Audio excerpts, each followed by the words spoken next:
তো ফাইনালি 2024 আমাদের চলেই গেল। আজ 2024-এর 31শে ডিসেম্বর।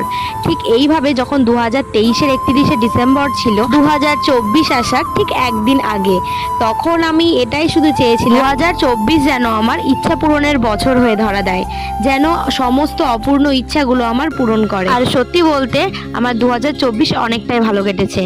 হ্যাঁ, হয়তো অনেক মানুষকে হারিয়েছি এই 2024-এ, যাদের সাথে আমার সারা জীবনের সম্পর্ক থাকার কথা ছিল সারা জীবন। কিন্তু আমি মনে করি এমন মুখোশধারী মানুষ থাকার চেয়ে আমার জীবনে মানুষ শূন্য হয়ে থাকা অনেক ভালো। তবে এটুকু মনে করি 2024-এ আমি যা হারিয়েছি তার থেকে যা পেয়েছি সেটা আমার কাছে দ্বিগুণ আনন্দের। এই 2024 আমার ভালোবাসার মানুষটাকে আমার সাথে মিলিয়ে দিয়েছে, যেটা এখনো পর্যন্ত ভাবতে আমার স্বপ্নের মতো লাগে। দেখো ভাই, তোমাকে প্রতিটা বছরই কিছু না কিছু শেখাবে, কিছু না কিছু তোমার থেকে কেড়ে নেবে। প্রতিটা বছরই আমাদের অনেক কিছু শেখায় আর আমাদের মেন্টালি অনেকটা স্ট্রং করে, যাতে আমরা